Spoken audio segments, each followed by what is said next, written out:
Coming out. Heads up.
Good morning, everyone.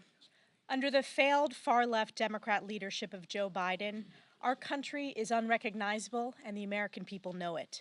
Once acclaimed colleges and universities have turned into chaos, fallen to brainwashed anti-Semitic groupthink, canceling commencements. Instead of protecting Jewish students, Joe Biden has pandered to the pro-Hamas wing of the Democrat Party.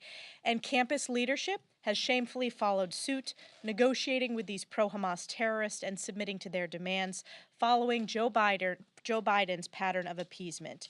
These apologists for the anti-Semitic mob have turned the Democrat Party into the party of pro-Hamas, a party that defends calls for death to America heard across American campuses. As we laid out last week, House Republicans, under the leadership of Speaker Mike Johnson, are taking action. As part of this conference-wide investigation, we have two major hearings this week. The Oversight Committee is bringing Mayor Bowser and D.C. Chief of Police before Congress for answers regarding the anti-Semitic mob at GW's campus, and the Education and Workforce Committee will address anti-Semitism in K-12 schools. These schools must be held accountable. House Republicans will use every tool available to end this scourge of anti-Semitism that is destroying American education. Shifting to the House floor this week, House Republicans are continuing to lead and deliver for the American people, bringing legislation which protects America's consumers' rights, from their right to choose their home appliances to combating the SEC's burdensome regulations on crypto.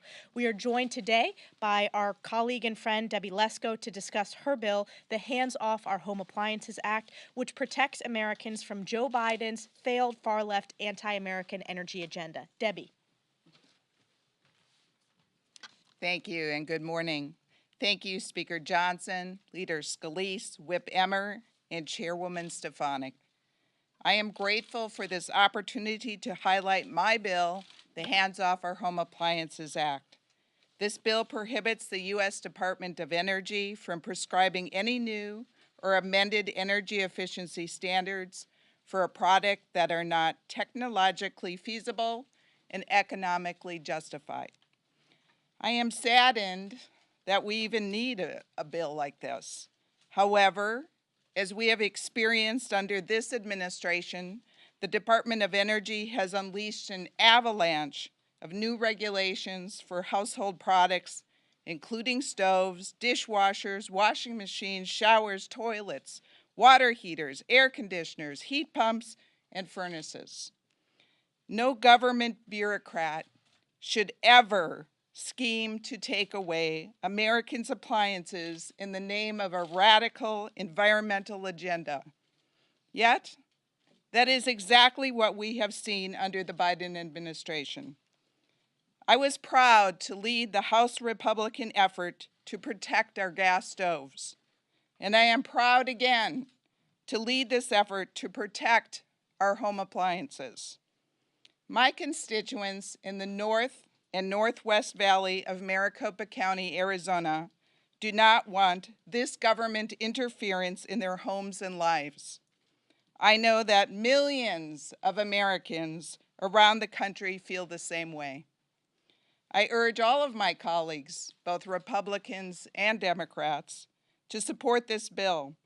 Protecting our freedoms and consumer choice should not be a partisan issue.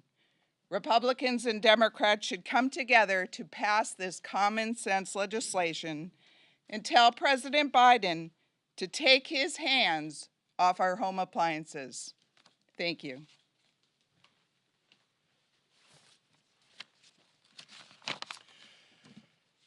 Chairman Gary Gensler's tenure at the SEC has been characterized by regulatory hypocrisy, inconsistency, and incompetence. The Securities and Exchange Commission's Staff Accounting Bulletin 121, commonly known as SAB 121, is just one example of Chair Gensler's egregious attempts to expand the SEC's authority and his clear bias toward the digital asset ecosystem. More than 2 years ago, the SEC disguised this illegal rule as guidance, circumventing Congress and public input so they could prevent banks from safeguarding consumer-owned digital assets. However, this rule isn't just overreaching and illegal. It violates the SEC's statutory mission. First, SAB 121 introduces more unnecessary and avoidable concentration risk into the digital asset ecosystem, making our markets less fair, less orderly, and less efficient. Second, it weakens investor protections by barring Americans from using the established banking infrastructure to custody their digital assets, which leaves Americans' assets more vulnerable if a custodian becomes insolvent. And third, this rule hampers capital formation and global competitiveness as foreign banks already have the ability to compete in crypto markets while our banks cannot. The SEC's statutory mission is to protect investors, facilitate capital formation, and maintain fair, orderly, and efficient markets. Chairman Gensler is violating all three of these with his illegal SAB 121 rule. Later this week, House Republicans, we're going to do our job to provide oversight and accountability to the SEC by passing Congressman Mike Flood's resolution so that this illegal and harmful rule ceases to be in effect. I hope that our colleagues on the other side of the aisle will join us as we work to ensure the digital asset ecosystem can thrive right here in the United States. And I turn it over to our leader, Steve Scalise. Thank you, Whip. Last week you saw the House pass overwhelmingly a bill to stand up to the anti-Semitism that we're seeing on college campuses all across America. If only those college presidents would do their jobs in protecting their students, Jewish students that are threatened every day. Right now, as finals are approaching, you've got some schools that are actually canceling in-person classrooms and in-person finals because the schools don't want to protect their students from anti-Semitism. It's disgraceful, and we've called on those heads of universities to step down who aren't doing their jobs. You saw just a few days ago here on this stage, the speaker leading an effort that 6 of our different standing committees are participating in to ultimately go into and dig into the money, the billions and billions of dollars of taxpayer money that these universities are receiving, some with requirements like Title VI that ensure that they protect their students, and these universities are not meeting the legal obligations as they're taking those billions of dollars. We're going to be digging into that. You're seeing it this week with the Oversight Committee, bringing in Mayor Bowser to hold her accountable for the fact that when George Washington was under siege from one of these mobs, as you're seeing on so many other campuses, they called in the police, and Mayor Bowser's administration told the police not to go and help out. That's the job of police. Police want to do that job, want to keep people safe. And when you've got elected leaders that are telling the police not to keep students safe, you're going to see this House Republican majority take action to hold those leaders accountable. And so you're going to see that from every standing committee that has jurisdiction. We're going to be following the money. We're going to be bringing in more heads of universities.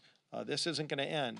And I'm sure the speaker's going to talk about this more too, but this House came together to support an aid package for Israel, our dear ally in the Middle East who's under attack since October 7th. They're out there right now fighting a terrorist organization, Hamas. And we passed an aid package that is currently being held up by the Biden administration.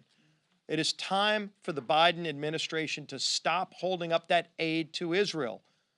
Congress came together in a very bipartisan way to pass that much-needed relief so that they can go and root out a terrorist organization who killed Israelis, who killed Americans, who still has about 130 hostages that they're holding. And the Biden administration is going to hold up the aid to Israel? We're going to continue to speak out against that as well. And the person leading that charge to speak out and hold the administration accountable is our Speaker, Mike Johnson. Thank you, Leader Scalise, and all my colleagues. Thank you all for being here. It's a big day on Capitol Hill. I've passed the 6-month mark serving as Speaker of the House, and part of the job of the Speaker is to go all around the country and meet with Americans and hear from Americans and gauge what their greatest concerns are. And so in the last 6 months, we calculated it over the weekend. I've been to more than 100 cities in more than half the states. And it doesn't matter where I am, whether I'm out west or in Manhattan or the Deep South or the Midwest. It doesn't matter. The concerns are the same. The people of this country are deeply concerned about the border catastrophe, the open border that was orchestrated by the Biden administration. They're deeply concerned about the rising cost of living, about rising crime around the country. They're very deeply concerned about the weakness that we're projecting on the world stage that is encouraging our adversaries to act so provocatively and ramp up hot wars around the globe. And you know what the other thing is that they're really concerned about?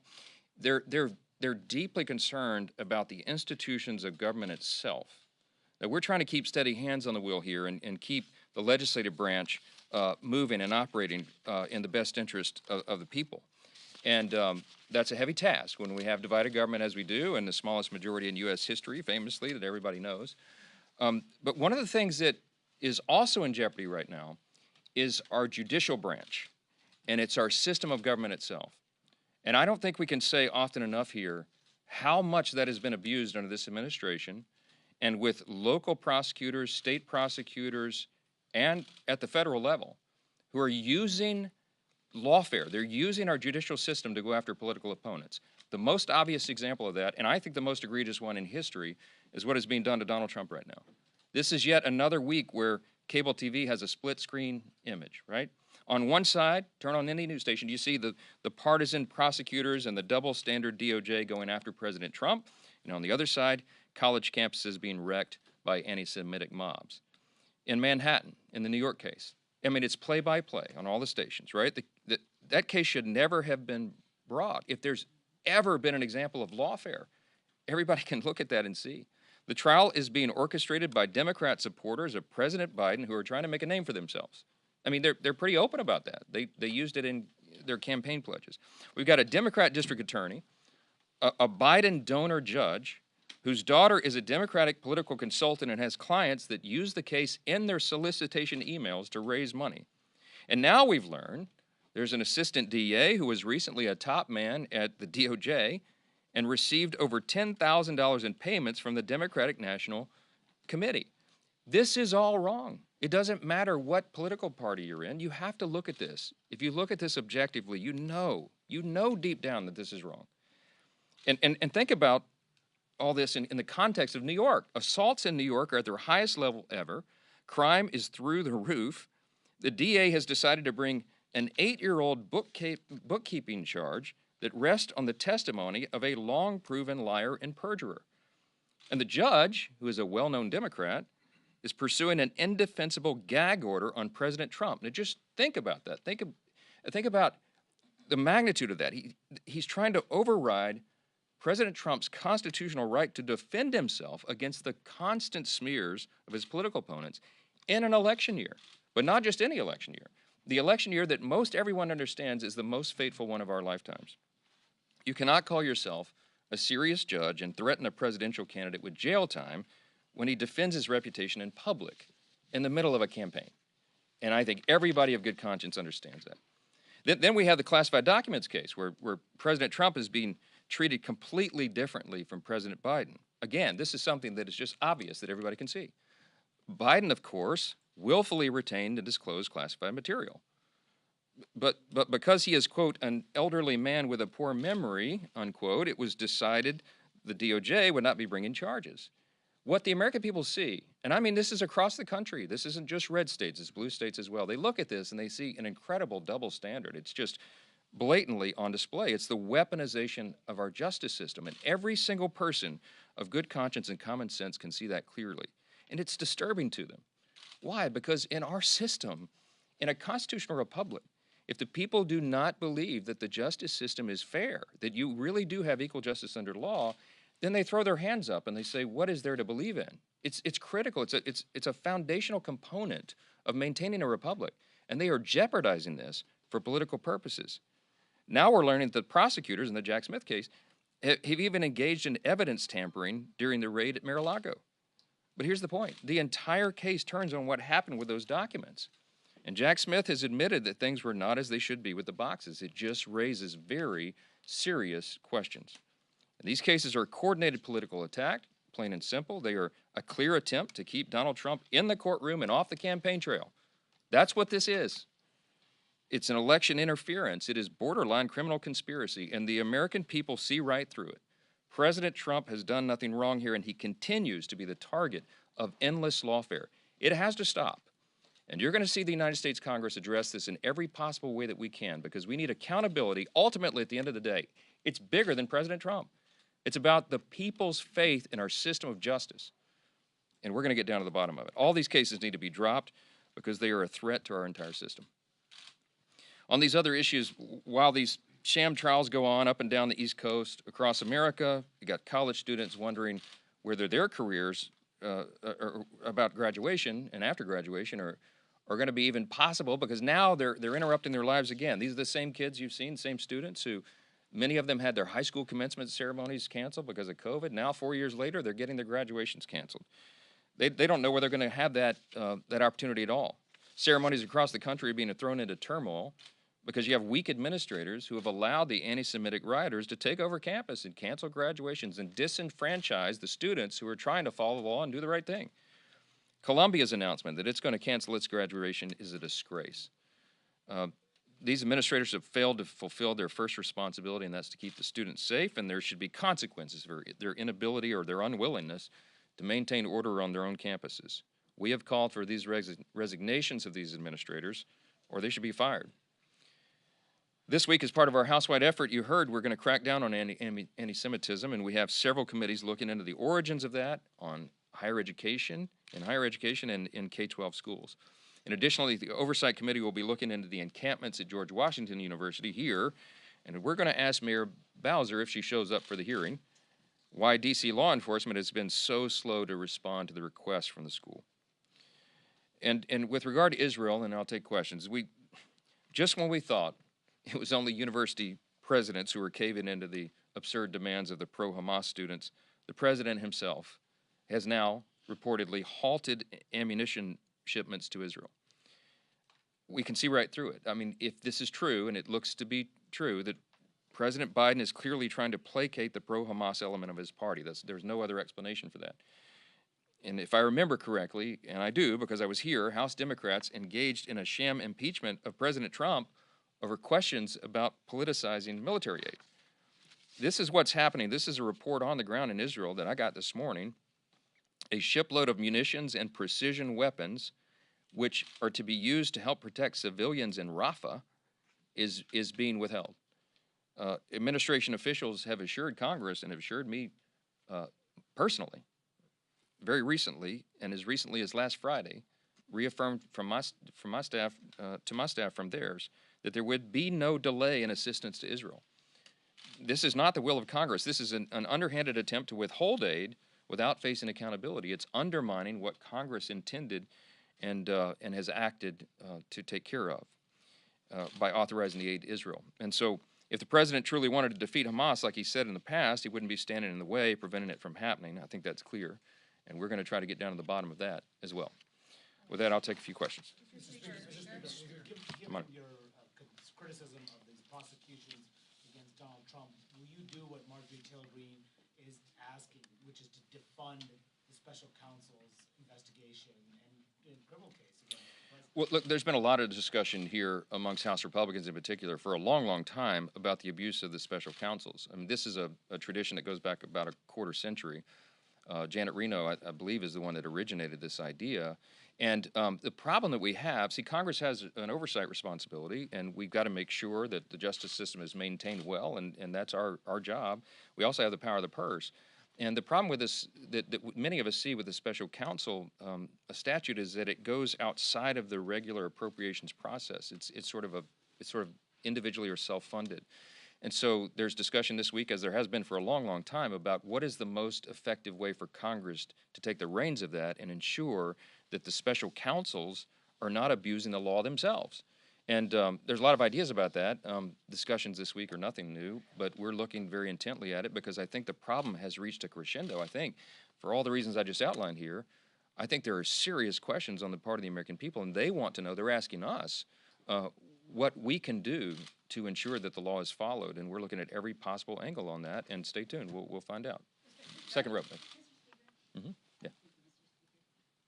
Are you committed to running again for Speaker, or do you truly see your role as just getting the Republican conference through the November election? No, I intend to lead this conference in the future, and the most important thing that we have to do right now is govern the country well, show the American people that we will and that we are. That's what we've been doing. And then I'm convinced that my number one job and responsibility is to keep and grow the House majority in November. That's my singular focus right now. We have plans for the next Congress, and we've been outlining a lot of that. But right now, it's all hands on deck, all hands on the wheel, and steering the ship of state, so to speak. So I'm honored to be able to do that. I expect I'll be doing that in the future. I'm glad to have the support of President Trump. I was down with him most recently this weekend, and all of the leaders of our party. We're united in this cause because our objective and our mission is to save the country. And if, in my view, if we don't grow the House majority and we don't retake the Senate for the Republican Party and the White House, then I think we're facing very serious threats to our republic. I'll put it that way. So, Scott, back. Yeah. Some of your GOP colleagues have asked, why are you even negotiating with MTG? She's trying to remove you.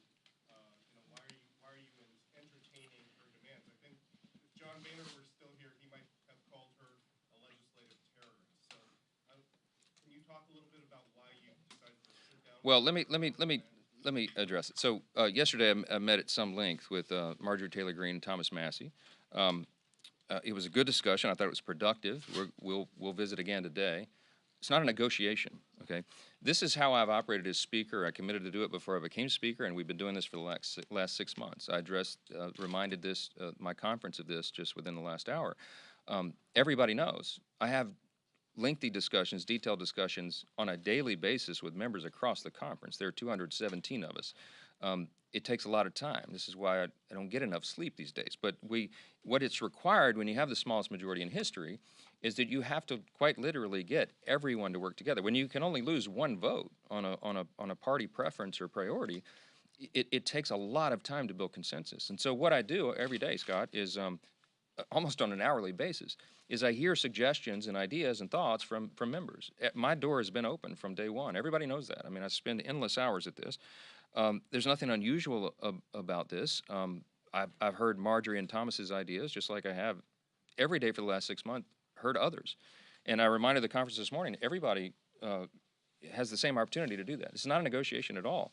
What we're trying to do, and what my job is to every day improve processes, procedures, our policy preferences, our legislation, and make sure that we can build the right consensus to get everybody together. It takes an inordinate amount of time and a lot of patience to do that in a time like this, but I'm committed to it, and you know, we're going to continue to do that. So I take Marjorie's ideas and Thomas's and everybody else's equally, and we assess them on their own value, and where we can make improvements and changes and all of that we do, and that's what this is. There's nothing more than that going on. Yeah, thank you, thank you. President Biden's speech today. What do you want to hear from President Biden, sir, on anti-Semitism?